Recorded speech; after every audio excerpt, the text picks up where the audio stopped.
3 minutos pasan de las 9 de la mañana, 1 hora menos en Canarias, y empezamos ya nuestro tiempo de tertulia. Tengo ya aquí a nuestros tertulianos de este sábado 19 de julio. A mi izquierda tengo a Óscar Rivas, politólogo y abogado y director de Razón Española. ¿Qué tal? Muy buenos días. Encantado de estar aquí, Sandra.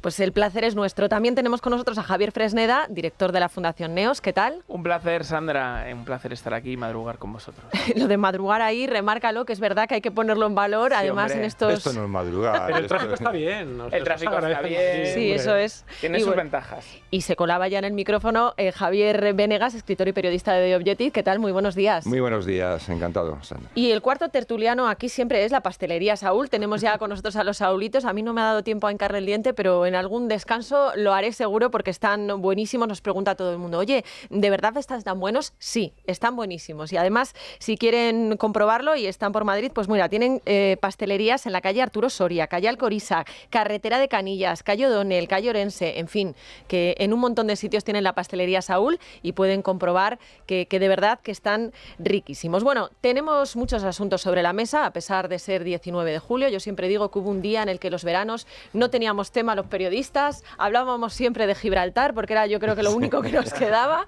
pero es que ahora es todo lo contrario. Lo que tenemos es que decir, bueno, ¿de qué no hablamos porque no nos da tiempo, verdad? No me resisto, vamos a hablar de Cristóbal Montoro, de cómo el Partido Socialista le está viniendo desde mi punto de vista estupendamente esto para intentar desviar la atención de ciertas cosas. Hablaremos de todas las cesiones que ya se han empezado a pagar, bueno, se han empezado a pagar, llevan toda la legislatura, pero me refiero después del pleno de la semana pasada a los nacionalistas e independentistas, pero no me resisto a empezar por lo que está pasando con la polémica de Huawei, porque además tiene detrás un nombre propio, que es el de José Luis Rodríguez Zapatero. Leía yo antes un titular que conocíamos ayer por la tarde. El Congreso de Estados Unidos pide revisar el envío de datos sensibles a España tras entregar Interior a la China Huawei los servidores para las escuchas de la UCO. Qué casualidad, Huawei, China, Zapatero. Y ayer Javier le decía fuera de micrófono que había leído su columna en The Objective, que me había gustado mucho, que es un topo en el corazón del Estado, sí, en el que decías que la permanencia de Sánchez en el poder no puede entenderse solo como un proyecto personal, sino que es una cuestión de intereses para muchos actores internacionales. No sé si este tema de Huawei, Zapatero y demás tiene algo que ver en esta tesis que tú mantenías en ese artículo. Hombre, tiene que ver pero vamos, enormemente, pero es que no solo es Huawei, que ya es grave, porque hay que recordar que la pareja del ministro de Asuntos Exteriores fue una directiva de Huawei España, de la mano del director, que luego fue trasladado a la sede de Bruselas y que está bajo sospecha. Es decir, es un tipo bajo sospecha. Hay que decir que Huawei, antes que nada, es una empresa controlada por el Partido Comunista Chino, como todas las grandes empresas chinas. Eso es una norma y forman parte del poder agudo, no del soft power, sino del poder agudo. Es decir, es una connotación bastante más agresiva y eso no se dice.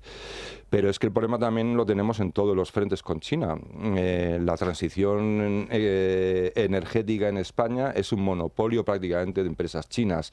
Más de 100 empresas de ese país, que vuelvo a recordar que prácticamente todas están controladas por el Partido Comunista Chino, están operando y están haciendo negocio en España con el dogmatismo climático, con la transición energética. De hecho, la propia agencia propagandística de noticias chinas se vanagloria del desembarco masivo y del control prácticamente absoluto del mercado y de los contratos relacionados con lo que es la transición energética en España. Huawei, hay que decir que la pareja de Ábalos, que estuvo de la mano de este personaje, que está implicado en escándalos de corrupción y de presión dentro de la Unión Europea, es ni más ni menos que creo que es la directora de la agencia... De Álvarez. Sí, la directora es una libanesa, creo, recordar. Está de directora de Hispasat, que es la que gestiona los satélites, entre ellos los satélites espías. O sea que, en fin, no sé, blanco hay en botella, ¿no? Desde luego. Es un tema muy delicado, hay que explicarlo, Javier, porque, claro, estamos hablando de que le damos a Huawei este contrato y, claro, lo decía el otro Javier, en China el Partido Comunista obliga a todas las empresas a que les tienen que facilitar toda la información que ellos, el régimen, considere que tiene algún tipo de interés. Claro, Estados Unidos ya ha alertado, oigan, es que están poniendo en peligro la seguridad nacional, la seguridad de los ciudadanos y luego, además, pues metiendo por la puerta de atrás el que accedan a determinada información sensible de un aliado de la OTAN. Me perdona, son unos puntos Sí. que hay que decir al público para que no entienda la gravedad. SITEL es el sistema de escuchas y control de no solo de la UCO, sino de todo, de la judicatura, Eso de es. las investigaciones judiciales de corrupción, Sí, sí. incluso de cuestiones de seguridad nacional. Y están metidos ahí, es decir, tienen acceso a todo eso, es el hardware, pero vamos, es un contrato de 12,5 millones, quiero recordar, pero claro, meter a Huawei ahí después de que todos los países de la OTAN, y no de la OTAN, sino han recomendado que en absoluto esa compañía esté operando en lugares, no ya que esté operando, sino menos aún en lugares tan sensibles, ¿no? Sí, mi tocayo Javier me la deja votando. Fijaros si es relevante el papel de Huawei en el planteamiento estratégico chino, que en ningún país occidental Huawei ha tenido acceso a la ampliación de la red 5G. En ninguno, excepto en, 1, 2, 3, responde otra vez, efectivamente aquí en España, ¿no? Es decir, Huawei es la clave de bóveda de la extensión del poder de seguridad, de inteligencia y demás del gobierno chino, ¿no? De todas maneras, no me resisto a decir otras dos cosas acerca de este asunto. En primer lugar, José Luis Rodríguez Zapatero, yo creo que hay que entender bien el personaje. No solamente es una cuestión de business. Muchas veces remarcamos pues que bueno, que parece ser que tiene un nivel de vida elevado, parece ser que tiene grandes facturas de PDVSA y de otros de sus grandes amigos de reputación intachable, entiéndase la ironía, ¿no? Pero lo bueno de Zapatero para él es que ha convertido su hobby en su business. Es decir, aquí ha unido su profunda aversión a la democracia liberal y al orden occidental a hacer su negocio, y de eso va la película. Y por último, aquí el drama, más allá del tema de Huawei, más allá de las cuestiones puntuales, es que España en el orden internacional cada vez es un socio menos fiable. Totalmente. Lo hemos visto en la cumbre de la Haya de la OTAN, lo hemos visto en otras cuestiones internacionales. Los aliados no se fían de España. Y esto es muy grave, pero en el contexto internacional en el que vivimos es dramático. En un momento donde las tradicionales alianzas empiezan a resquebrajarse, donde empieza a haber intereses contrapuestos muy relevantes, donde tenemos un vecino al otro lado del estrecho de Gibraltar bastante revoltoso. En fin, en este contexto es dramático que no seamos un socio fiable. Es dramático y además, por otros asuntos, ya hace meses yo hablaba con analistas internacionales y te decían, y ojo, porque hasta cierto punto esto puede ser irreversible. Es decir, Claro. que estamos todos pensando, bueno, en algún momento este señor se irá a su casa, llegará al Partido Popular. Ahora mismo las encuestas pues parece que dan una mayoría absoluta de Partido Popular y Vox, pero ojo, porque hay cosas que luego, una vez que ya están asentadas, es muy difícil de revertir, Óscar. En este, como en otros aspectos, a mí me gustaría enfatizar el aspecto que ha dicho Javier, el de la falta de credibilidad, ¿no? Es decir, que tiene España. El propio Trump lo resaltó hace no mucho. Es decir, allí donde hay un problema, ahí siempre está España. Es decir, la credibilidad, es decir, que eso genera en el mundo, pues te puedes imaginar, ¿no? Es decir, es una falta de confianza total. Es decir, decía también otro Javier Venegas, Los es decir, Javieres. que efectivamente que todas las empresas, las grandes empresas chinas, están muy vinculadas al Partido Comunista, pero en especial Huawei, que tiene un origen militar, y de hecho tú te metes en la página web y algo que no es nada común, pues sí aparece en la suya, ¿no?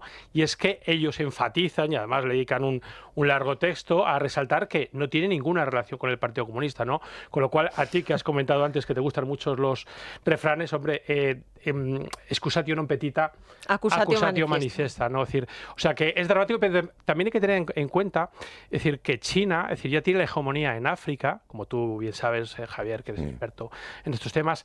Ha entrado con mucha potencia en Hispanoamérica, pero el foco de entrada en Europa es a través de España. Es decir, esto es muy grave. Y el hecho de que las directoras de los comités del Senado y del Congreso de Estados Unidos adviertan a la directora de Seguridad Nacional del peligro que puede generar el hecho de que Huawei ha entrado en relaciones muy íntimas, porque son relaciones muy íntimas con España, te está hablando de lo dramático y de la gravedad de esto. Es decir, es que date cuenta, es decir, que en estos momentos de crisis, ¿no? Con Rusia, es decir, con la propia China, es decir, donde la OTAN está reforzando sus posiciones, que hay un país miembro de la OTAN que esté en contacto íntimo, insisto lo de íntimo, con China, es muy grave.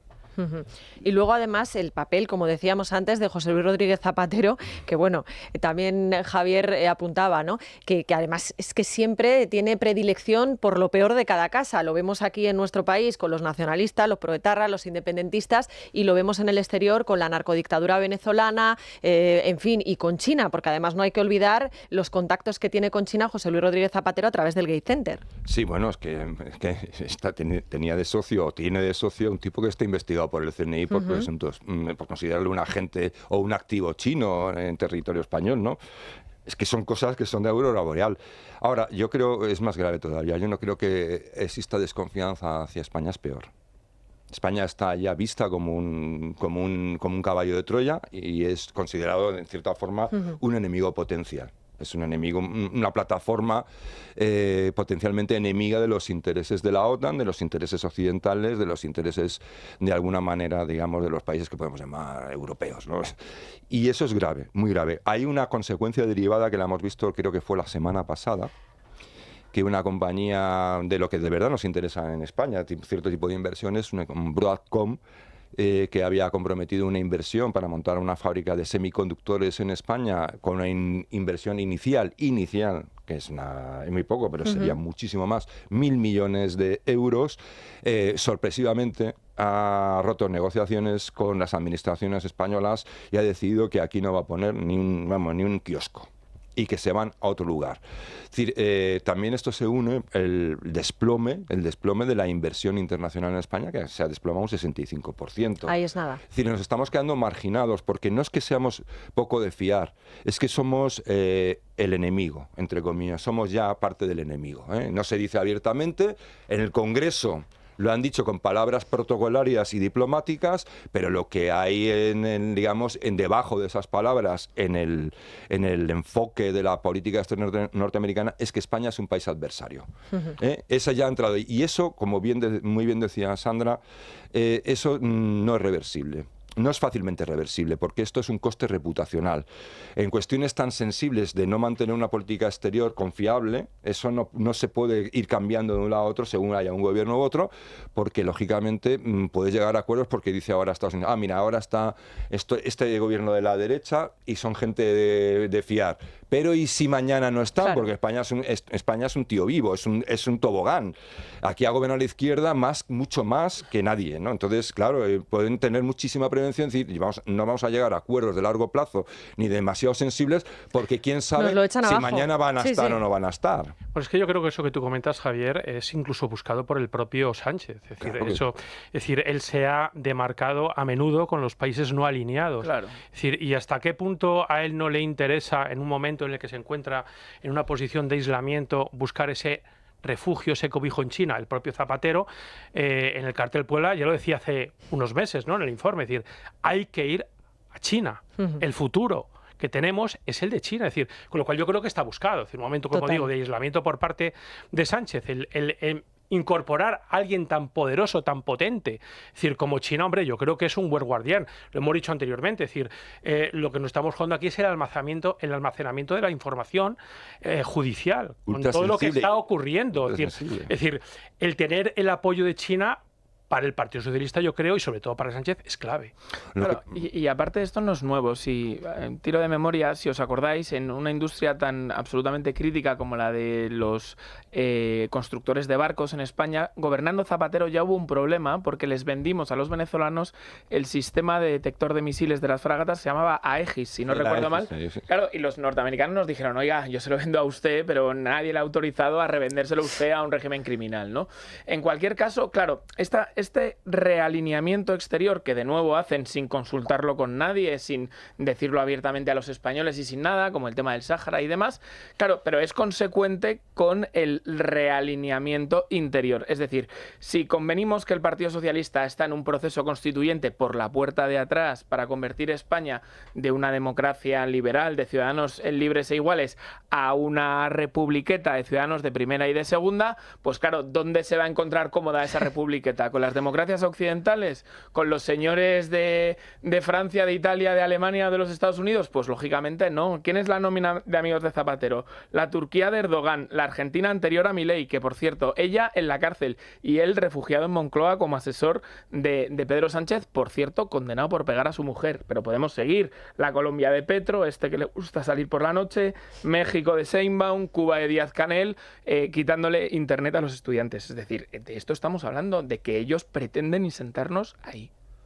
A mí uno de los aspectos más misteriosos, y decirlo aquí públicamente, es el de Zapatero. Es decir, recordar que Zapatero ni siquiera se pudo presentar a las elecciones porque el coste reputacional que había generado su política era brutal. Y ahora lo ves rodeado de guardaespaldas, es decir, como uno de los hombres poderosos del mundo. Es decir, algo ha pasado ahí y eso no se hace por casualidad. Requiere de apoyos importantes, ¿no? Porque este es el número uno en relaciones con China, no con Sánchez, que tú decías fuera de un adjetivo que yo creo que le identifica, ¿no? Aquí el número uno es Zapatero, pero hay que preguntarse cómo Zapatero, alguien como él tan tenebroso, puede estar donde está ahora mismo. Bueno, porque ahí lo decía, eso se sabe, es decir, a nivel de política exterior yo creo que ya se tiene bastante identificado lo que llaman hay un sistema de países que se apoyan mutuamente y que entre ellos se promueven la impunidad. Es decir, como la mafia, ¿no? Tú no te preocupes porque si te pasa algo te mandamos a Sicilia y allí en una granjita te vas a quedar y te vamos a tener nosotros bien guardadito para que no te pase nada. Zapatero tiene casas en muchos sitios. Exacto, y entonces es un sistema que creo que fue una analista alemana, puede ser, no me acuerdo el nombre, lo siento, que lo puso en nombre que es exactamente como lo define, que le llaman autocracia SA. Entonces es un sistema de relaciones entre países que son bastante sospechosos, porque vamos a decirlo claramente, hay un dato que yo pongo en el artículo que es muy interesante y que pasó muy desapercibido, es el acuerdo firmado entre el Partido Socialista y el Partido Morena de López Obrador, que es un partido, recordemos, comunista, populista y relacionado con indicios muy graves con el narcotráfico y el cártel y el tráfico de personas. El tráfico de personas, que esto tiene una connotación también geopolítica, ¿eh? Sí. Y firmaron un acuerdo, un entente y un acuerdo en el que, otras cosas, el Partido Morena sugería a España que hiciera una reforma judicial como la que habían hecho ellos. Lo iba a decir ahora mismo. Y dicho y hecho, estamos en ese plan. Es decir, yo creo que es gravísimo lo que está pasando. Es de una gravedad extraordinaria. Yo no he vivido esto nunca desde la transición hasta ahora. Algo que ni siquiera se parezca. Lo que quieren hacer con los grupos de comunicación es una copia de la Argentina y de la de Bolivia. Es decir, vosotros leéis los textos y está así. Y en Venezuela exactamente igual. Igual que ocurría esa que dices tú, ese entente entre países no alineados, ocurre con la legislación. Es decir, muchísimos de los textos legales que está aplicando a través de sus decretazos el sanchismo vienen calcados de esos países que tanto nos gustan. Pero a mí me gustaría resaltar una cosa de China, que creo que es muy importante, para que es un aliado poderoso que les conviene mucho. Bueno, sí, ya lo veremos. La forma de operar que tiene China cuando desembarca, hay que recordar que China ha desembarcado en Alemania con mucha fuerza. El mayor puerto seco que existe en Europa está controlado por empresas chinas. Ahí es nada, ¿eh? Pero que lo que hacen es entrar en un lugar, vienen con mucho dinero, con mucho poder y con muchos proyectos, y entonces todos los políticos locales, bien sea no hace falta que sea el presidente, pero por ejemplo de una comunidad autónoma o de un ayuntamiento importante, encantados de la vida. Entonces no os preocupéis que para todo esto nosotros nos damos financiación. Y es verdad, te dan la financiación, te dan todo, llave en mano. ¿Qué ocurre? Que luego, lógicamente, te endeudas y se encargan de que te endeudes hasta unos niveles que posiblemente no puedas cumplir. Y luego es el chantaje permanente. Claro, y luego es un control explotador brutal, es una dictadura económica la que establecen allí donde ponen el pie. Ojo con esto. Pero yo creo que ellos lo saben, lo que pasa es que, bueno, si lo estamos viendo en todos los ámbitos de la política interna, eso a Sánchez le da exactamente igual. Hombre, lo que totalmente. quiere es salvar su trasero en el corto plazo y lo que tengan que asumir los demás, que lo asuman. Quien venga detrás que arre, como dicen en mi pueblo. Es decir, lo veremos después si vamos a hablar de la corrupción. Es decir, el perfil que establece el informe, que hay que darle enhorabuena a Miguel Ángel, es un sujeto escurridizo y es un trepa sin escrúpulos. Es que te lo dice todo. Pero también es un síntoma de debilidad, de mucha debilidad también, de Occidente. También, Javier, Zapatero que creo que quería intervenir. Claro, ese es el tema, ¿no? El tema es que, visto todo esto, ¿no? Desde la llegada de Zapatero al poder, a mí me parece que le ha resultado muy fácil, ¿no? Es decir, donde debemos hacer una reflexión profunda es que cómo es posible que de una manera tan chusca con personajes de medio pelo, que no eran los lápices más afilados del estuche, pues nos han liado la que nos están liando, ¿no? Es decir, qué falta de contrapesos, qué falta de controles, qué falta de institucionalidad hay en España como para que esto sea posible con esta banda. Bueno, y lo peor es lo que viene, porque claro, si hasta aquí, como tú dices, ha habido falta de contrapesos y demás, pues si salen adelante todas las reformas que plantea el Ejecutivo, a ver hacia dónde nos vamos. Pero por cerrar un poco el capítulo de Zapatero, estaba yo repasando los teletipos de las agencias y fíjate por dónde encuentro uno que dice, de hoy mismo, vamos, de hace unas horas, Venezuela agradece a Zapatero sus, y abro comillas, valerosas gestiones en el acuerdo con Estados Unidos para un intercambio de presos. Bueno, es que al final Zapatero siempre está ahí. Y además es que de un tiempo a esta parte, o sea, siempre habíamos tenido la sospecha de que estaba detrás de muchísimas cosas, pero yo no sé si tenéis la sensación de que de un tiempo a esta parte se ha quitado la careta y es como, pues sí, estoy aquí y soy yo el que manda. Sí, pero bueno, yo por eso digo que eso es un síntoma de algo mucho más grave. Yo creo que hay un problema institucional en España, pero y fuera de España hay una cierta debilidad y una cierta debilidad, se ha visto. Llevamos unas décadas, por lo menos 2 décadas. Yo creo que empieza en los 90, que es cuando empieza la corrección política a resurgir y tal, todo este tipo, y acaba en el wokismo loco. Pero hay una debilidad muy intensa en las personas, en el sentido de que yo creo que hay mucha corrupción, de que el dinero manda cada vez más y que en la política manda mucho el dinero. Por eso es lo único que podría entender que un personaje como Zapatero haya operado con tanta impunidad. Esto en los 50, en los 60 no hubiese sido posible. Y sin embargo, ahora sí es posible. ¿Por qué? Porque huele raro en muchos sitios, huele raro en Bruselas. Hay rincones en Bruselas que huelen raro, huelen a dinero extraño, huelen a influencia oscura, ¿no? Entonces es triste, pero es así, no es por desacreditar Bruselas, no, es por tomar conciencia de que tenemos un problema muy grave. Y respecto a lo que decía de las instituciones, no solo es un problema institucional, que es cierto que nuestro sistema pues tiene unas grietas ahí bastante que han sido explotadas, pero a modo. Eso te iba a decir, digo, habrá grietas, pero el problema es que algunos que están en el poder y en determinados ministerios las explotan todavía más. Pero de todas formas, eso yo creo que Zapatero es digamos, la apoteosis de cosas que se han ido haciendo mal. Y Sánchez ha sido ya, digamos, como su alumno ejemplar, ¿no? Pero yo creo que ha sido una costumbre y una tradición en España desde la democracia de no respetar demasiado las instituciones cuando no nos convenía. Yeah. Y yo creo que eso ha sido una forma de proceder, digamos, de tapadillo, ¿no? Como entre tú y yo, en las covachuelas, que bueno, pero no nos pasemos, ¿no? Había un acuerdo de no nos pasemos y tal, pero ha llegado un momento en el que ha visto uno el truco, ha llegado Zapatero después de Sánchez, ha dicho, anda, mira, esto funciona así. ¿Para qué? Pues no, ni límites ni nada, a saco. Sí, a saco. sí. A mí me gustaría incidir en el aspecto que tú has señalado, Javier, del dinero, ¿no? Porque yo creo que debemos hacer una reflexión a ese respecto. Si hace no demasiado tiempo, 2 décadas, la democracia está por encima de todo lo demás, ¿no? Es decir, los chinos eran considerados personas non gratas, es decir, iban a España y se consideraron personas non gratas. Ahora mismo, lo de Tiananmen se ha olvidado, su absoluta falta de respeto por los derechos humanos se olvida, los campos de concentración, que ellos llaman granjas de educación, las obviamos, y lo que importa es su posición a nivel geoestratégico, ¿no? Es decir, yo creo que debemos hacer una reflexión. No se puede sublimar de esa manera a países que están vulnerando los derechos humanos como están haciendo. No es que no solo vulneran, es un país terrorista. Presumen, dicen que los derechos humanos es un invento occidental, que ellos no tienen nada que ver.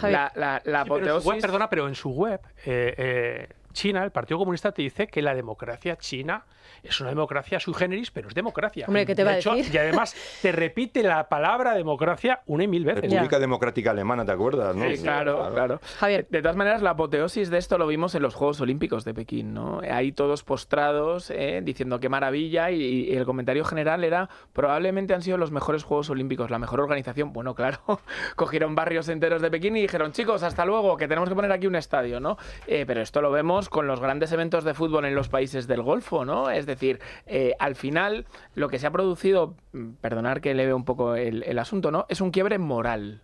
Es decir, aquí lo que ocurre es que el relativismo ha imperado, entonces a mí me conviene, pero empezando por las grandes potencias occidentales, no hay que olvidar una persona como Donald Trump, ¿no? Es decir, aquí si me conviene está bien y si no me conviene está mal, me da igual quién esté al otro lado de la mesa, ¿no?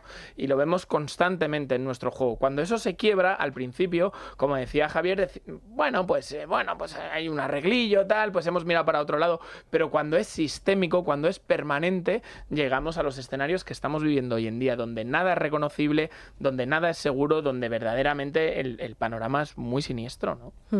Vamos a hacer una pausa para la publicidad, si os parece, y enseguida volvemos y seguimos hablando de otros asuntos, porque lo decía antes, hemos tenido una semana muy intensa a nivel de corrupción, a nivel de cesiones del gobierno, y luego también abordaremos el tema de Cristóbal Montoro y, bueno, cómo algunos lo están utilizando muy a su favor. No se quejarán de la lista musical que nos preparan aquí todas las semanas en La Trinchera y que ya saben que pueden acceder a ella en Spotify, también en nuestras redes solemos poner un enlace por si alguien quiere saber pues las canciones que suenan en este programa. Son las 9:33 exactamente en este momento, 1 hora menos en Canarias, y seguimos aquí en Tiempo de Tertulia. Vamos a seguir abordando muchos asuntos que todavía nos quedan pendientes. Luego también hablaremos del tema Montoro, que yo decía al inicio que de alguna manera les está viniendo de maravilla a algunos. Nosotros llevamos denunciándolo desde 2013 y, como digo, pues no voy a restar ni un ápice de importancia al tema, pero es verdad que al gobierno le está viniendo muy bien pues para intentar escabullirse de tener que dar explicaciones sobre los casos de corrupción, que todos los días tenemos miles de novedades, y también sobre esas cesiones que se siguen dando día tras día a los independentistas, ¿no? Esta semana se ha aprobado finalmente pues esa financiación singular de Cataluña y bueno, yo os pido una primera valoración a los tres. ¿Cómo creéis que va a quedar finalmente este tema y cómo puede afectar al conjunto de España, que al final pues yo creo que es lo importante? Javier. Bueno, a ver, yo creo que es un antes y un después. Hay que reconocer que todavía esto se tiene que aprobar, es decir, no deja de ser otro brindis al sol, pero un brindis al sol terriblemente dramático, ¿no?, para el conjunto de la solidaridad de los españoles y, en definitiva, lo que comentaba antes, de esa nación de ciudadanos libres e iguales, ¿no? Yo creo que hay un proceso en marcha de constituyente, como decía antes, y esto es una piedra fundamental. De lo que se trata aquí es de tener todo lo bueno que implicaría ser independiente sin pagar nada de lo malo. Y ese es el proyecto que el Partido Socialista y Pedro Sánchez están dispuestos a aceptar. Óscar. Sí, claramente es un cambio de régimen. Es decir, no es que sea un antes y un después, es que esto ya se viene tramando desde los tiempos de Zapatero, porque con Zapatero, es decir, en aquel atentado que todos recordamos, empezó a cambiar el régimen. Claro. Es decir, la política del Partido Socialista y la política de las propias extremas izquierdas. A mí sé que siempre que venimos aquí terminamos diciendo que esto es gravísimo, pero es que esto es gravísimo de verdad, y creo que lo escenificó y lo digo sin ningún tipo de ironía muy bien Isabel Díaz Ayuso el otro día. Totalmente de acuerdo contigo, sí. Isabel tiene una gran virtud que yo creo que debería aprender de ella en su partido, porque sabe demostrar que algo no es normal y lo pone sobre la mesa. Es decir, lo que yo le he achacado muchas veces al Partido Popular es que con su silencio, la mayoría de las veces ha contribuido a normalizar aquello que no es normal. Con su declaración del otro día, Díaz Ayuso dejó muy claro que lo que estaba sucediendo no era normal, y además lo hizo en términos muy claros, muy fotográficos. Yo me dedico a la comunicación y me gustó especialmente por eso, porque dice, esto es horroroso, es que estos tíos van a llevarse el 100%, nosotros tenemos que pagar el 80%. Mira, y del 20% restante, el 10%, la mitad, va destinada a la sanidad. Es decir, ¿cómo voy a pagar las nóminas? Mira, si te parece, Óscar, perdona que te interrumpa, pero vamos a escuchar precisamente ese discurso, porque coincido contigo en que fue un discurso brillante. Madrid va a tener verdaderos problemas para pagar nóminas a los sanitarios, a los médicos. No vamos a tener dinero para pagar. Si el 80% de lo que recauda Madrid ya se lo da al Estado y solo nos quedamos un 20%, y de ese 20% casi la mitad se va a sanidad pública, díganme cómo pago colegios, cómo pago el metro, cómo pagamos más servicios públicos, si todo se lo tenemos que dar a los independentistas para pedirles perdón por ser supremacistas y porque quieren fabricar una nación paralegal con el dinero de todos. ¿Cómo lo vamos a pagar? Es que no vamos a tener dinero. Y no quiero pensar otras regiones como Extremadura, Castilla-La Mancha, Murcia. ¿Cómo van a salir el resto de las comunidades autónomas adelante? ¿Cómo lo van a hacer? Es más, ¿y cómo se va a expulsar la inversión? Porque ¿qué país va a querer invertir en España si cambiamos las normas de juego a mitad de partida y no somos un país confiable que está siempre en manos de un conflicto? Porque el presidente ha decidido llevarnos al conflicto total. Óscar, parecía que te lo tenía preparado, pero esto es exactamente a lo que te estaba refiriendo. No, pero sí, sobre todo lo interesante es que un político tiene que hablar a la gente en los términos que ésta entienda. Y, claro. es decir, y lo que uno ve cuando escucha a Díaz Ayuso, yo me acuerdo que ese día estaba comiendo tarde, eran las 5 y aún no había comido.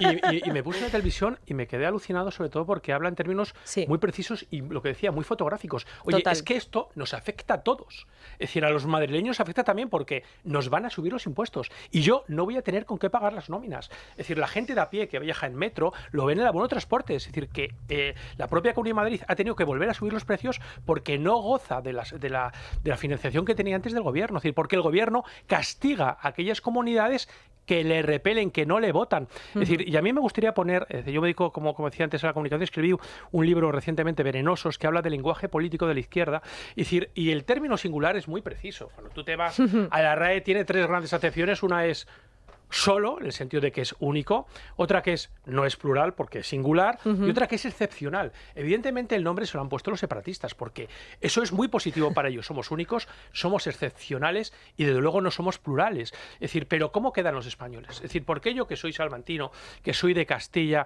tengo que sentirme menospreciado en mi propio país por alguien que es catalán? Que la culpa evidentemente no lo tienen los catalanes, sino los que le hacen esas cesiones. Pero en ese acuerdo hay algo que es muy grave, y es que se establecen mecanismos para impedir lo que ellos llaman competencia a la baja. Es decir, yo me llevo todo el dinero, pero ojo, yo soy el que determina que el resto de comunidades autónomas no puedan bajar los impuestos. Es decir, ocasiona un gravamen al resto de los españoles. Es decir, es un estado feudal, porque esto es lo que se percibe desde fuera, es un estado feudal en el que hay unos señoritos que son los separatistas, aquellos que quieren la quiebra de España, la antipatria, y después hay unos siervos que pagamos.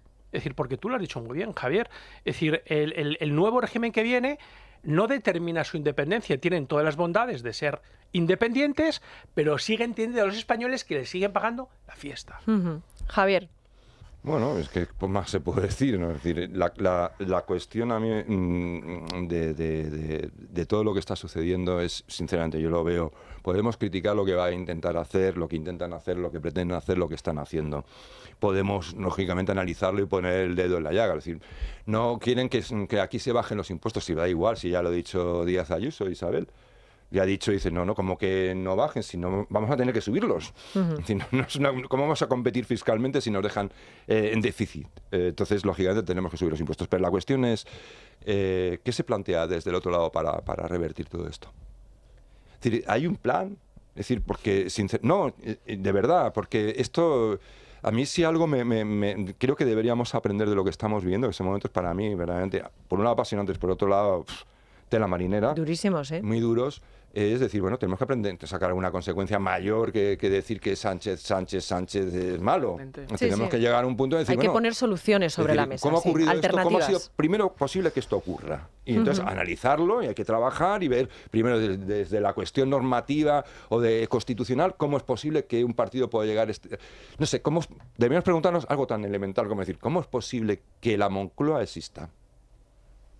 ¿Cómo es posible que exista un lugar de poder que no existe prácticamente en ningún lugar de Europa, salvo en Argentina, la Casa Rosada y cosas así, en la que hay 2.000 personas metidas y que según cruza por la puerta el que es nombrado, que además presidente, que deberíamos pedir que se llame primer ministro, para no confundir las cosas, para rebajar las cositas al ras del suelo. Y sacarle de la Moncloa es un complejo en el que entra un pavo y se trastorna nada más entrar.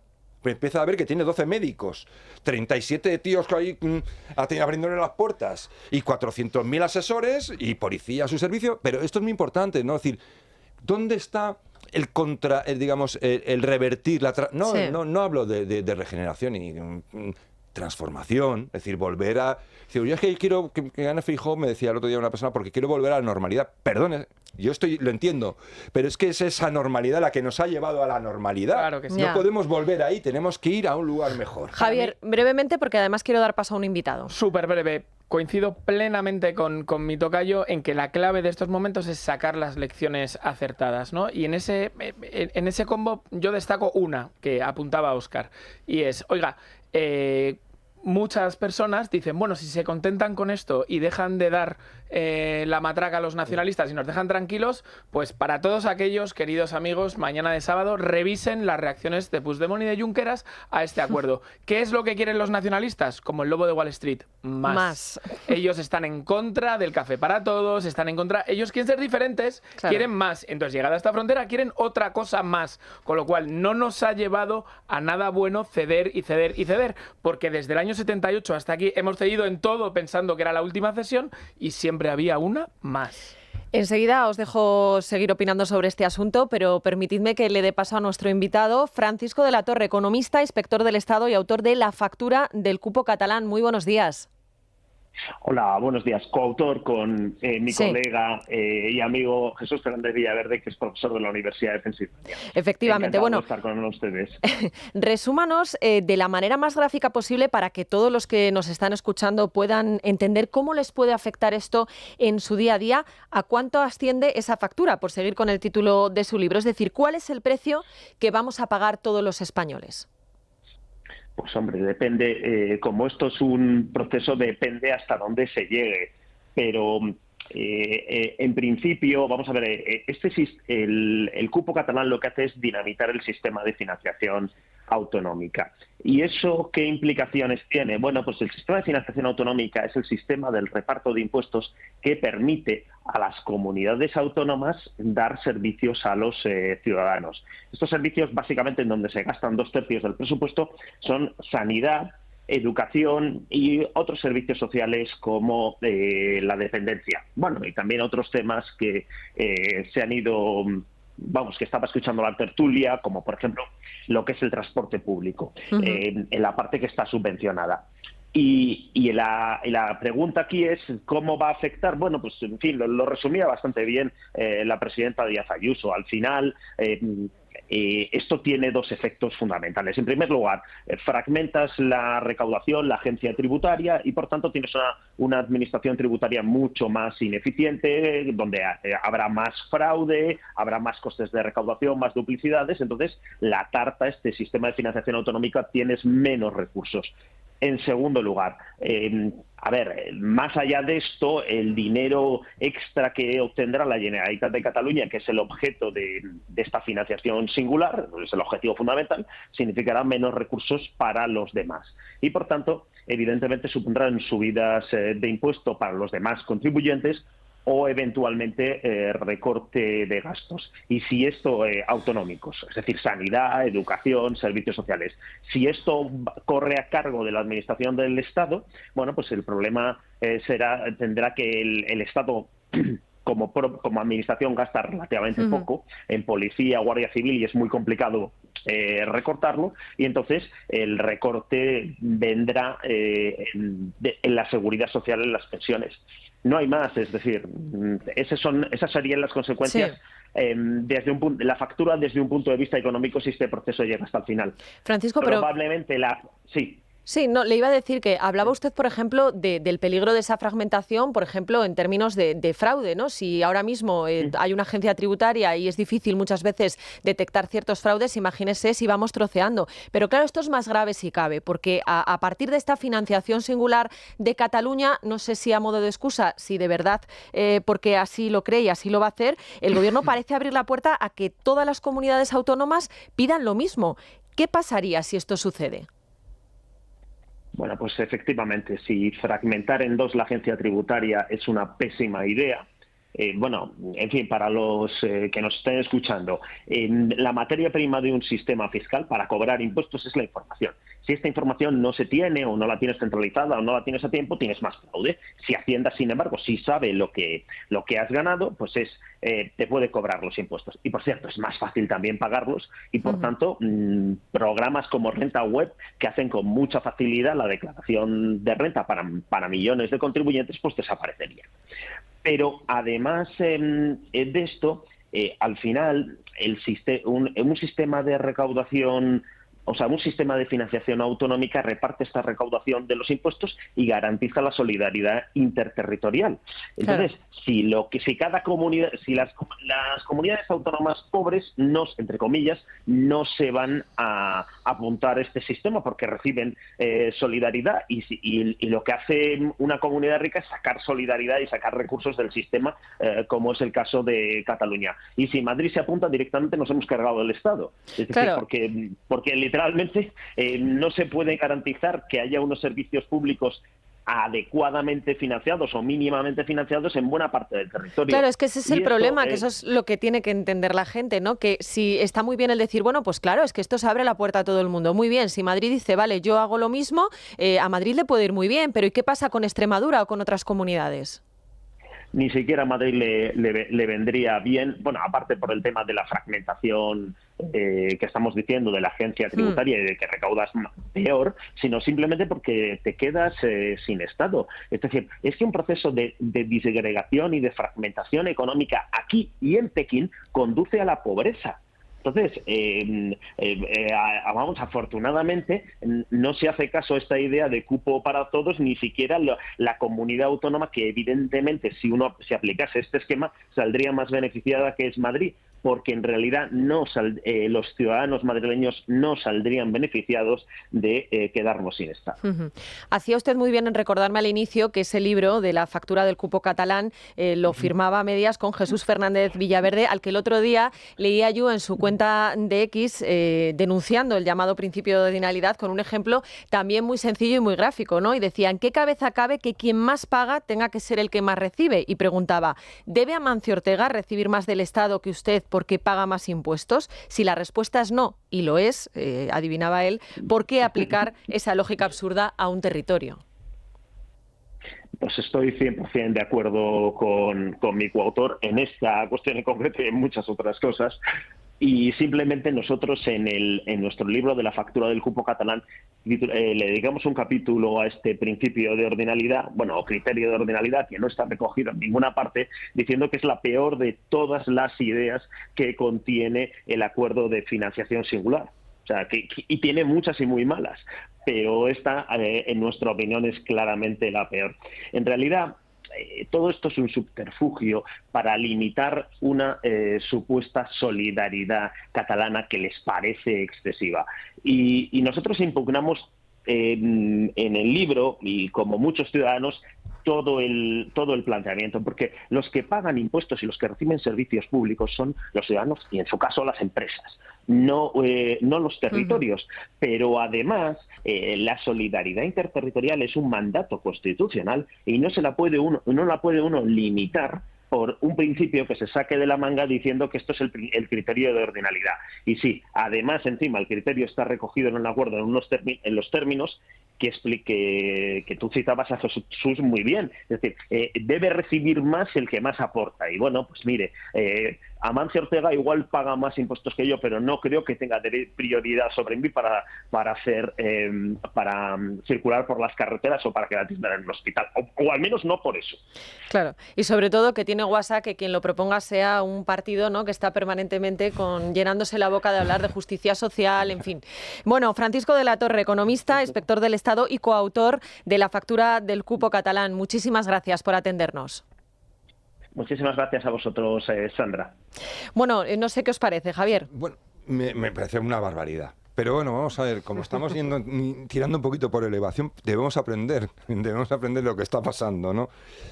Es decir, en España, la cuestión de solidaridad interterritorial era porque había regiones más atrasadas o menos desarrolladas que otras. Entonces, la idea era no subsidiarlas indefinidamente, sino darle los medios y la inversión necesaria para que esas regiones alcanzaran el nivel de las demás, ¿vale?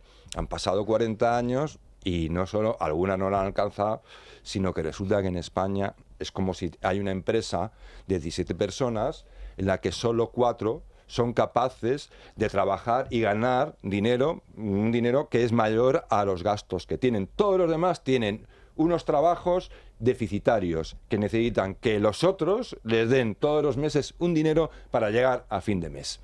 Bueno, esto indica algo también mal de fondo. Es decir, si imaginemos que España hubiese sido un país que hubiese sido mucho más abierto, mucho más dinámico, mucho menos de subvención, de poner dinerito para que se hagan cosas que luego no se hacían y todo esto, y se ha creado una red ahí enorme clientelar. Imaginemos que eso no hubiese sido así, hubiésemos sido un poco más dinámicos y que de repente hoy, pues Extremadura, pues en lugar de tener un funcionario por cada 3 trabajadores, que es una barbaridad, pues hubiese sido una región netamente positiva. Es decir, que estuviera aportando. Extremadura ha llegado a un nivel de desarrollo en estos 40 años que no necesita, o sea, es autosuficiente y encima aporta a la caja común. Esto no ha ocurrido. No ha ocurrido más que con 3, realmente. Con 3. Entonces, tenemos que ver que ahí ahora vienen los catalanes, los nacionalistas estos, que son muy espabilados, decir, este sistema completamente clientelar lo vamos a coger en exclusiva para nosotros y nos vamos a forrar. Vamos a hacer además un paraíso fiscal donde todo el dinero venga aquí, todo lo que quieran y tal. Y claro, esto es lo que deberían hacer. ¿Dónde están los planes políticos para revertir esto? Javier. Sí, otra cuestión, haciendo pedagogía, que coincido una vez más con Javier, que es lo importante de todo esto, además de revertirlo cuando sea posible, es que esta concesión a los nacionalistas catalanes, por cierto, el primer nacionalista, el PSC, es algo relacionado con el sistema de financiación autonómica. Falso. Y os diré por qué. Todas las quejas del sistema de financiación autonómica, es decir, lo que el Estado le da a las comunidades autónomas para ejercer las competencias que las comunidades autónomas tienen que ejercer, sanidad, educación, fundamentalmente, bueno, pues el Estado le da un dinero a las comunidades, ¿no? Hay comunidades que se quejan porque esas competencias les cuestan más caras de lo que el Estado les da, ¿no? Concretamente hay 4 que están infrafinanciadas, que son Andalucía, Comunidad Valenciana, Murcia y Castilla-La Mancha, ¿no? El resto, pues hay alguna mejor financiada, otra que menos, pero más o menos el Estado cubre esos gastos. ¿Adivináis quién está financiada para cubrir esos gastos? Evidentemente Cataluña. Con lo cual, esto no es un tema de financiación autonómica. Esto es un tema de establecer un privilegio. Con lo cual, una vez más, tenemos que ser especialmente didácticos, porque a la gente se le engaña y dice, no, es que llevamos 20 años con el tema de la financiación autonómica. Sí, los catalanes lo piden, pero Moreno Bonilla, que tampoco es que sea santo de mi devoción, también lo pide. No, oiga, no. Que son cosas diferentes. Que una cosa es que el Estado te pague las competencias que las comunidades autónomas ejercen por el Estado, y otra cosa es diseñar un sistema aparte para, como bien dice Javier, montar tu chiringuito, forrarte y hacer otra cosa con lo que tú Óscar, quieras. ponme el broche que nos tenemos que ir. Por seguir haciendo pedagogía, es decir, aquí hay un problema para mí básico, fundamental, esencial, y es la sobrerepresentación. Es decir, antes decía Venegas, es decir, que hay que ver qué es lo que viene después. Bueno, pues yo creo que hay que reflexionar sobre lo que ha pasado en estos años. Tú has hecho un recorrido muy sintético. Es decir, y lo que ha pasado en estos años es que los 2 grandes partidos, es decir, han necesitado como muleta a separatistas para poder gobernar. Claro. ¿Por qué? Porque esos partidos separatistas tienen una sobrerepresentación, con lo cual hay que plantearse abiertamente la posibilidad, que yo creo que es una necesidad, de cambiar la ley electoral. Y por otra parte hay otro grave problema, que es el excesivo poder que tienen los partidos políticos en España. El legislador en la transición le dio mucho poder. ¿Por qué? Porque entendió que habían estado desaparecidos durante 40 años y había que posibilitar ese impulso, ¿no? Es decir, ¿pero qué es lo que haces cuando te dan poder y tienes mucho? Tomas más poder, con lo cual hay que rebajar ese poder partidocrático y también reflexionar sobre esas listas cerradas y bloqueadas. Hay que abrir las listas y dar la voz a los ciudadanos, no a los partidos, no al secretario general que hace las listas, sino a los propios ciudadanos que lo soportan. Eso que dices último, perdona, solo un puntito, es decir, esto que dices, por ejemplo, pensemos si el diputado socialista debiera su sillón, su sueldo y su futuro político a las personas de Extremadura, a las que está representando en este debate ahora mismo con lo de Cataluña. También te digo que, mira, tenemos a una ministra de Hacienda, María Jesús Montero, que ahí está con todo su rostro duro de candidata en Andalucía y tiene que defender una cosa un fin de semana y al día siguiente lo contrario, pero bueno, en fin. Le irá. Así le irá, eso también es cierto. Sí. Hasta que no ha salido Montoro, no ha salido a hablar. Ahora vamos a hablar de Montoro. Vamos a hacer una pausa para la publicidad y volvemos aquí, en la tertulia de la trinchera.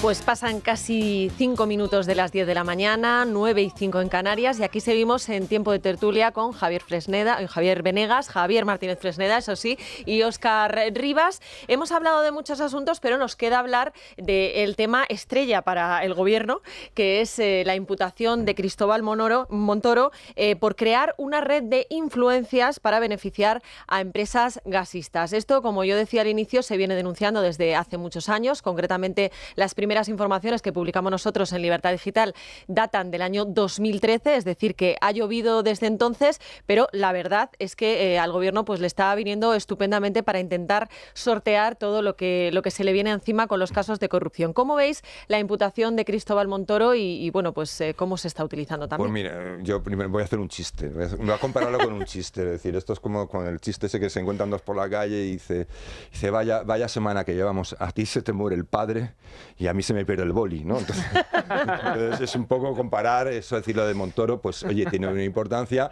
es de un momento determinado de la política, es algo que se sabía, era Vox Populi, yo creo que lo de equipo económico y tal era un run que no cesaba, lo sabíamos. Y solo diría una cosa para que se calmen los que quieren utilizar esto en convertir en el y tú más. Yo no sé, me imagino los que estamos aquí, mucha más gente que yo conozco. La diferencia que tenemos con algunos es muy sencilla. Es decir, nosotros, si este señor es culpable y se demuestra que es culpable, que caiga sobre él todo el peso de la ley, que se lo lleven por delante. Esa es la diferencia entre los que queremos un país mejor y que nos da igual, no tenemos etiquetas para estas cosas, tenemos la misma vara de medir, y los que quieren simplemente pues parasitar el país, entonces, es decir, justificar los delitos de los suyos. Pues a mí no existen los míos, ni los tuyos, ni nada. Cuando un tío es un delincuente o se demuestra que ha cometido un delito, para adelante. Y se acabó. Se llama Montoro, pues venga Montoro para adelante. Se llama Ábalos, pues Ábalos para adelante. Esto es lo que deberían tener cualquier persona por encima de una cuestión partidista estúpida. Sí, yo creo que esto lo vimos también con la gota fría en Valencia, ¿no? Mal llamada Dana. Yo creo que el 100% de la opinión pública quería depurar las responsabilidades del gobierno autonómico, en el caso de que las haya, pero investigarlas. Solamente el 50% de la opinión pública española quiere también depurar las del gobierno central, ¿no? Con lo cual esa pretendida superioridad moral pues no existe, ¿no? O es más bien al contrario. De todas maneras, yo quería ahondar en un tema de Montoro que me parece relevante. Montoro, más allá de lo que haya podido hacer con relevancia penal, es la imagen de la decepción, de la traición del Partido Popular a sus votantes y a su proyecto político. Y esto es lo verdaderamente relevante. Es decir, nunca hubo un personaje que ejemplificase mejor la distancia entre lo que los votantes del Partido Popular o del centro derecha en general de España quieren y pretenden para esa España mejor, y lo que han hecho los responsables que deberían llevarla a cabo que Cristóbal Montoro. Es esa imagen, esa ejemplificación. Entonces, más allá de decir, bueno, procésenle y si se halla culpable, pues para adelante con los faroles con este señor, más allá de eso, yo creo que, hablando otra vez de lecciones, la lección dentro del Partido Popular es que por ese camino mal van, ¿no? Óscar. Bueno, Hayek escribió un libro conocido por todos, Camino de Servidumbre, que va dedicado a los socialistas de todos los partidos. Bueno, pues Montoro representa muy bien ese socialista del Partido Popular. Efectivamente, como tú bien dices, representa la traición. ¿Por la ideología o por robar? Por absolutamente todo porque es redundante, ¿no? Y hay un libro que a mí me gustó mucho cuando lo leí, de García Márquez, que es El coronel no tiene quien le escriba, Montoro no tiene quien le quiera, y con mucha razón, ¿no? Porque él además presumió de subir los impuestos incluso más de lo que llevaba en el programa Izquierda Unida. Es que lo hacía abiertamente. Es decir, pero representa muy bien a muchos de los políticos que tenemos que sufrir cada día. La falta de criterios morales, que antes lo hablábamos, ¿no? La falta de sentido del Estado. Oye, mira, el Estado no es ni bueno ni malo, es un artefacto que en principio tiene muchos recursos, pero esos recursos son para servir a los ciudadanos. Él los utiliza a modo de cortijo para servirse él mismo a través de equipo económico. Es que es muy grave, porque llega al punto de legislar a la carta para sus clientes. Es decir, falta de criterio moral, falta de sentido de Estado y falta de sentido democrático. Es que este señor se dedicó a perseguir a los suyos.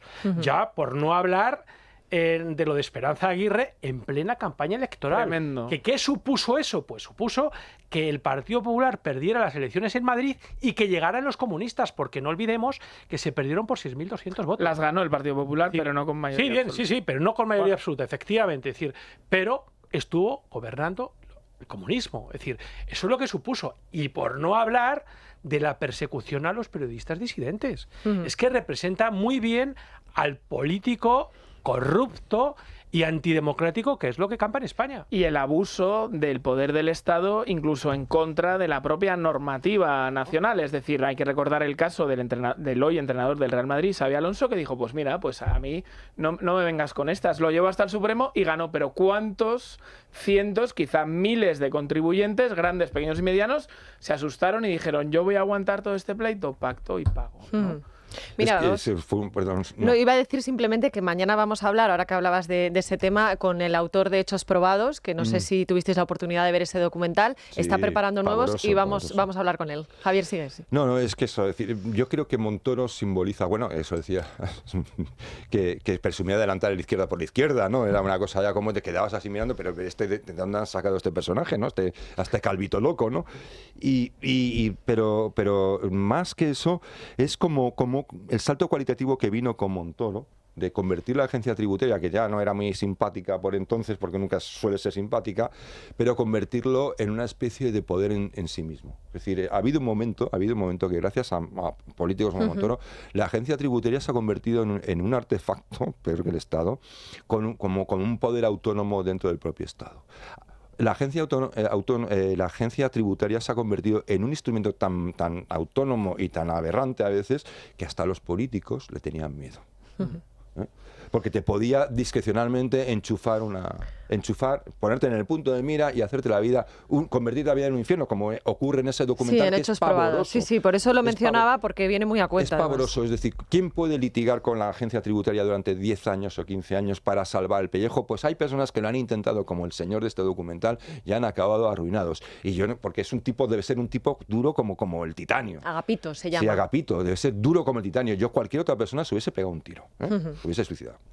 Y esto también es relevante acerca de los males que aquejan España, ¿no? En los estudios comparados, la agencia tributaria española es puesta como modelo de eficacia.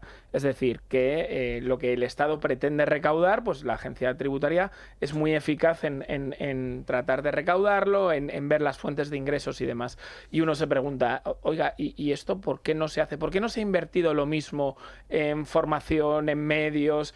Para que, por ejemplo, la justicia sea también vista como un modelo internacional, de eficacia, ¿no? Sí. O la sanidad con las listas de espera, o no sé, la gestión de infraestructuras. Aquí ha habido una falta de voluntad política de que esto suceda, ¿no? Es decir, se han puesto todos los huevos en que la agencia tributaria vaya como un tiro.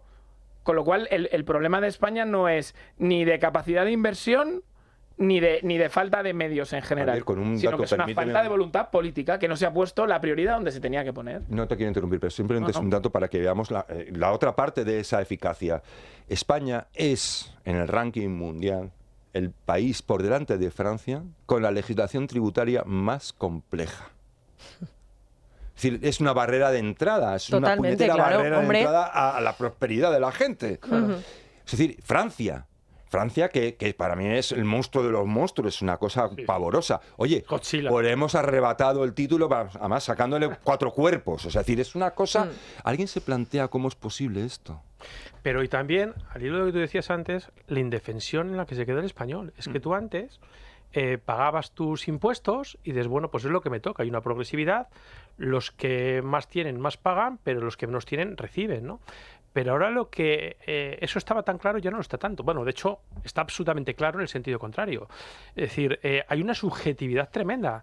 Ahora ya sabemos que si yo tengo pasta y pago dinero, pues Hacienda me va a tratar mucho mejor que si no tengo esas posibilidades, ¿no? El otro día yo me quedé asombrado al escuchar a Carlos Cuesta decir que le habían hecho 5 inspecciones. 5 requerimientos desde el 28 de mayo que publicó el libro. Desde que escribió el libro. Es decir, del número 1, por cierto. Impresionante. Entonces, ¿hasta qué punto aquellos que estamos aquí, que digamos estamos poniendo la cara y el nombre y estamos oponiéndonos al gobierno de turno, tenemos la seguridad de que esto no va a suponer para nosotros una reprimenda o un castigo, no para nosotros, sino para las familias, porque el testimonio de Javier Chicote también es a su hija de 3 años investigaron en la herencia de su padre, o sea, es que de verdad que... ¿Eso verdaderamente es un Estado democrático? Pues no, eso es la Stasi. Y luego hablábamos antes de principios, de moralidad. Claro, son importantes porque uno dice la presunción de inocencia, queda muy bonito tal. No, pero es que en el día a día en España hay campos donde ya la presunción de inocencia no existe.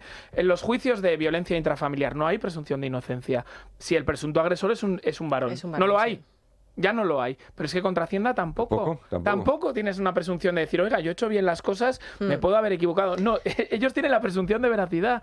O sea, están alterando principios básicos de la democracia. Ingresas 3.000 euros en la cuenta y entonces tienes que demostrar que no has cometido ningún delito. Oiga, no, demuestre usted que eso dinero viene del narcotráfico, no sé. Esto nos lleva a un debate muy interesante y al que desde luego seguro que volvemos en muchas ocasiones, pero me gustaría plantearos otra derivada del caso de Cristóbal Montoro, que es el de los lobbies, porque ahora estamos hablando de equipo económico, pero también podríamos estar hablando de Acento, del lobby de José Blanco, que ha salido también en todos esos informes de la UCO. La trama de Ábalos y Santos Cerdán hace referencia en un punto a que José Blanco también les pedía cosas y yo no sé si os acordáis de cuando el exministro José Blanco pues creó este lobby, Acento, que fue muy polémico y además lo sacaron los medios de izquierdas, que se dedicó a enviar cartas a determinadas empresas presumiendo de los contactos que tenía en el gobierno. Y a mí me llama mucho la atención porque ¿de qué contactos presumía?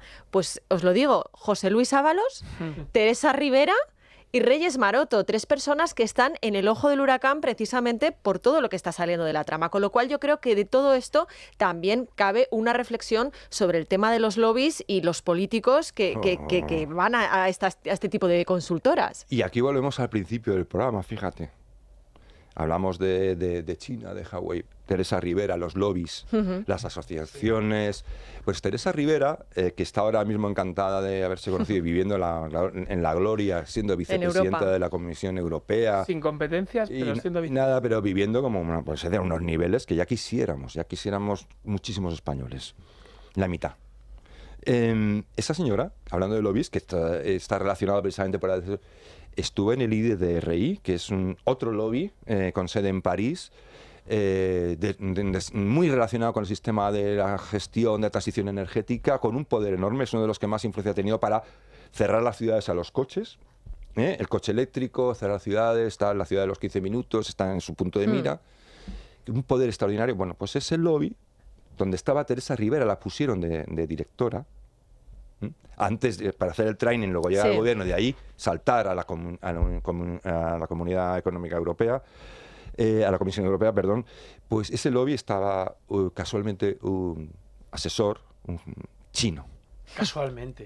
Miembro, con el peso de todo son casualidades, ¿eh? Miembro destacadísimo del Partido Comunista Chino. No cualquier asesor, no era un tipo de segundón, no, tenía un cargo muy importante en una posición del Partido Comunista Chino.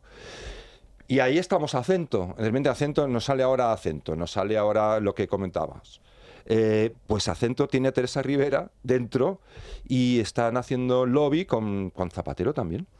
Pero que por cierto, Zapatero estuvo en otro grupo que se llama CREAP. Sí. Comunicación. Sí. Pero no te vayas tan lejos. Uno de los principales clientes de los últimos años de Acento ha sido Huawei. Por eso.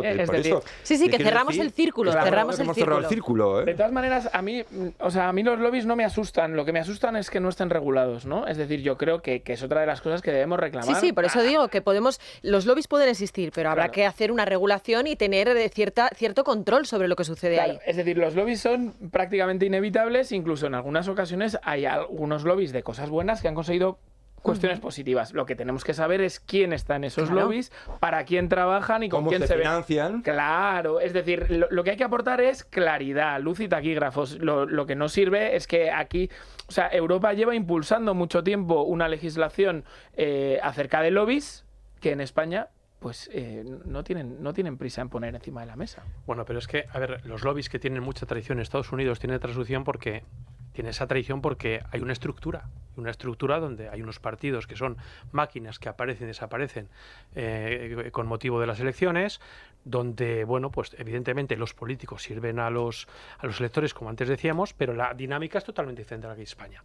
Aquí en España yo confundiría los lobbies con las puertas giratorias. Lo estamos viendo con el caso de Blanco, es decir, estamos hablando de políticos que se aprovechan... Esa es la clave, esa es la clave. Bueno, son ambas cosas, no se excluyen. Claro, es decir, que por eso se aprovechan de su pasado político, de esos contactos que han adquirido desde dentro para seguir medrando, que no tiene que ser necesariamente el funcionamiento de un lobby, y de hecho no lo es en Estados Unidos, donde, como digo, tienen una tradición larga.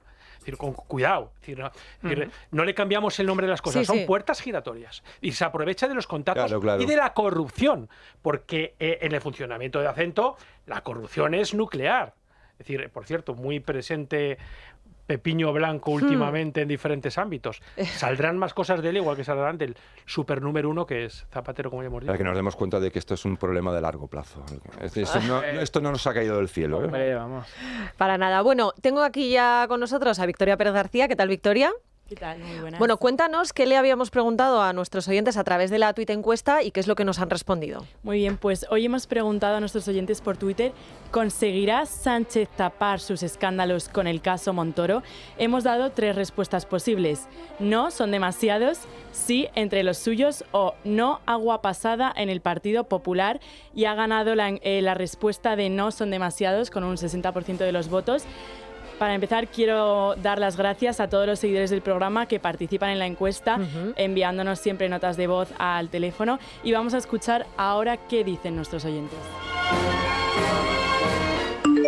Pues a mí me parece imposible de que pueda tapar todos los escándalos con el caso de Montoro. Es tanto lo que tiene encima y lo que se le viene encima y que va a salir a la luz, que vamos, es una avalancha gigantesca, no puede taparlo con lo de Montoro, no.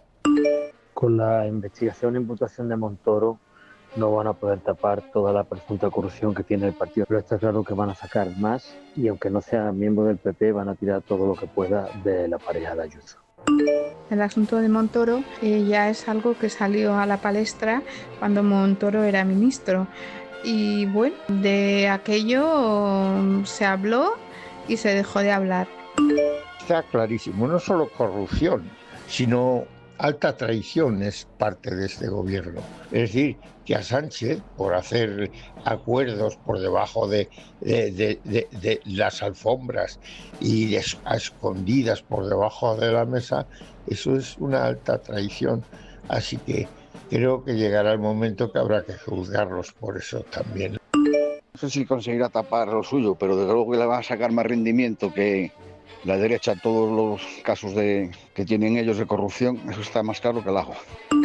Pedro Sánchez no va a perder la oportunidad de juntar a Montoro con Marcial Dorado y seguir dándole a la matraca día sí día también con todos sus ministros y sus terminales mediáticas. ¿Que consiga tapar toda su corrupción? Me cuesta creerlo porque es demasiada porquería. Bueno, pues esta era la opinión de nuestros oyentes.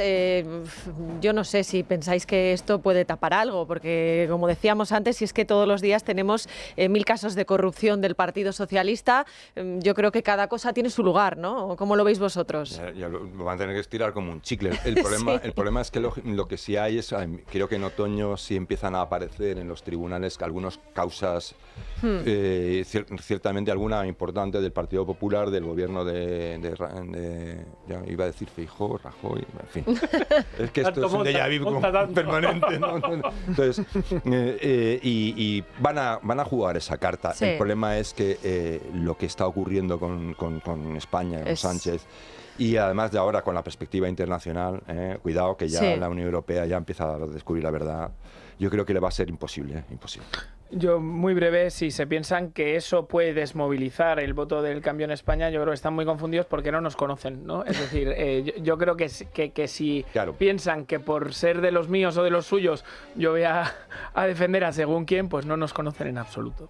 Bueno, aquí esto es una anécdota, como diría el gobierno, y aquí de lo que se trata es de apuntalar la destrucción del sanchismo antes de que destruya España, porque está en ella. Esa es la clave. Lo importante es acabar con el sanchismo. Antes de que destruya España, la segunda parte es importante. Y sobre todo no fiarse, porque este señor, ahí donde participa electoralmente, El pucherazo. O sea, que ojo. Que no sea gratuito el sanchismo. Tenemos que ver por qué ha sucedido. Totalmente. Y eso lo tienen que ver los partidos.